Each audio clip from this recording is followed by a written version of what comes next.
What's going on, people? Welcome back to Curtis Shaw TV, back with another video. Now, I thought I'd have a look at things and the potential impact of this whole situation, this pandemic that's worldwide at the moment, and the impact it might have on Arsenal, particularly moving forward. Now, at the moment, the Premier League season's up in the air. No one knows what's going to happen.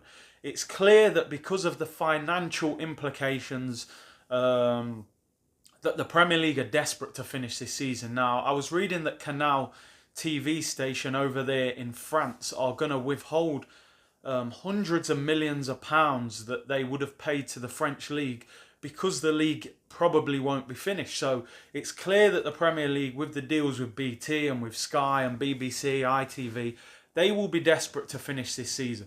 Now, if this season is null and void, the Premier League, you would think, would go off the positions that every club finished last season.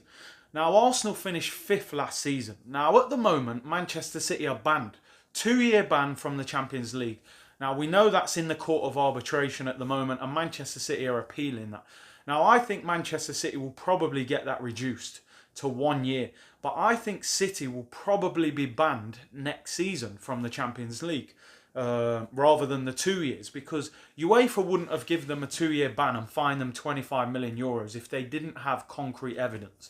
So I think City will be banned next year. Now, surely the top 4 then becomes the top 5. The team that finished 5th last season in the Premier League was Arsenal. So do Arsenal then get Manchester City's Champions League place? All of a sudden things start to look a little bit different. Now, we know there's going to be huge financial implications on these clubs in the Premier League, whether this season continues or not. You've seen teams taking pay cuts, having to reduce staff members, and even football teams like Barcelona have taken massive pay cuts to help their club. Now, if Arsenal were in the Champions League, I think things would look a little bit different. Maybe Aubameyang signs a new deal. Maybe we have more money to spend because the Champions League money is 30 or 40 million more than the Europa League, and maybe that changes things. I'm thinking at the moment, if Arsenal are in the Europa League next season, Aubameyang will be very hard to keep, and I would expect Arsenal to have a very reduced transfer budget in the summer, and that is worrying because there are big gaps in the Arsenal team. The middle of defence needs sorting. Potentially we need a new right back. We need a defensive midfielder, a powerful box-to-box midfielder possibly. Maybe even a ball player if Ceballos goes. I also think we need another winger or attacking player to help the attack. I think at times our attack has looked disjointed. And Arsenal will need to do work. Now, the likes of Mkhitaryan, El Neni, these type of players, Mustafi, they need to be sold this summer. We need to recoup transfer fees and we need to reduce the wage bill heavily. Arsenal will have to be smart. Now, we're being linked with free transfers like Willian, Ryan Fraser, Kurzawa. Don't be surprised if Arsenal sign 1 or 2 free transfers this summer. I know those 3 guys don't really give you a lot of excitement, but I think Arsenal will try and plug gaps. If we have got a reduced transfer fee, it's important to spend more money on the positions that we're desperate for.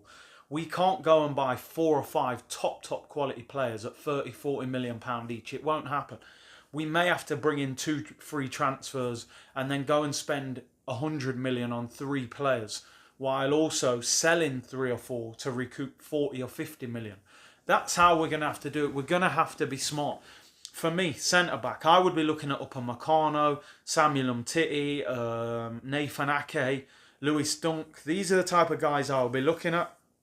In my opinion, solid centre-half, so I think can all do a good job. Right-back, I think Max Aarons would be someone I would look at. I would like Semedo at Barcelona. I rate him. I like the guy Pereira at Leicester. Those 2 would be a little bit more difficult to get. But Aarons, if Norwich are relegated, I think he would be obtainable. You look at the middle of the park, I would love Thomas Partey, but all the rumours are that he's set to sign a new contract at Atletico Madrid. So the 45 million release clause will be gone. And Ndidi would be good as well. Again, expensive from Leicester. They're above us in the league. Decore, I think, is a very good player, although not the most defensive. The boy Samare, is it, over there in France, a good player as well. There's options, there's players. If you're smart enough and your scouts do their job, there are players you can get. I would also like an attacking player, somebody who can play out wide, perhaps go in the 10 role at times. I would love to sign Zaha. I know not everybody rates him, but I really do rate him. Such a good ball carrier, can dribble, draws players to the ball. There are other players as well. Ziyech, who went to Chelsea, was somebody I would have looked at as well. There are other players out there. Tell me names of wingers if there's ones that you can think of. I believe that Arsenal are in a situation where if they stand still this summer, they could really fall behind. Now, let's be honest. Teams like Sheffield United and Wolves are ahead of us in the league. Leicester are way ahead of us in the league. Chelsea have just come off the back of a summer where they lost Hazard, their best player. They were banned from signing additional players. They brought in Frank Lampard in his first Premier League job, and they had to promote young players. And they're ahead of us in the league. They've signed Ziyech, they're being linked with Telles and Coutinho, and if they get a top striker as well, we could be way behind them. Manchester United had a bad window in terms of their attack. They sold Sanchez and Lukaku and didn't replace. They only brought in Daniel James. They strengthened at the back with Maguire and Wan-Bissaka. They're ahead of us. Tottenham had a nightmare start to the season. Didn't recruit great in the summer. Lost Eriksen. They're ahead of us. We have to be realistic that we are falling behind the other top teams. Manchester City only bought Rodri in the summer and Angelino, who they've since got rid of. They're miles ahead of us. Liverpool only signed Adrian on a free as a backup goalkeeper. Again, miles ahead of us.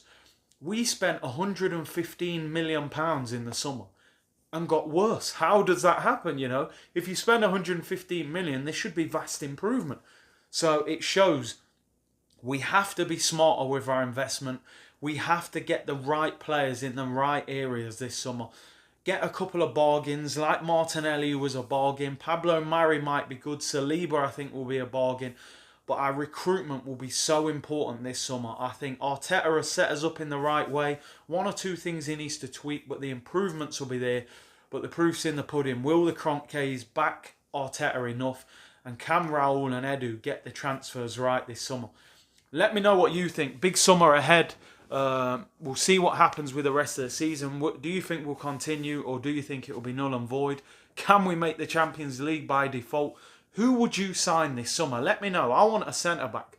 I want a centre midfielder, and I want a player to go into that attack as well. I don't like Aubameyang playing on the left. I want him through the middle. Give me names, give me prices, give me realistic transfer targets. Let me know what you think, and I'll be back later in the week. If you haven't already, subscribe to the channel. Everyone take care. Bless.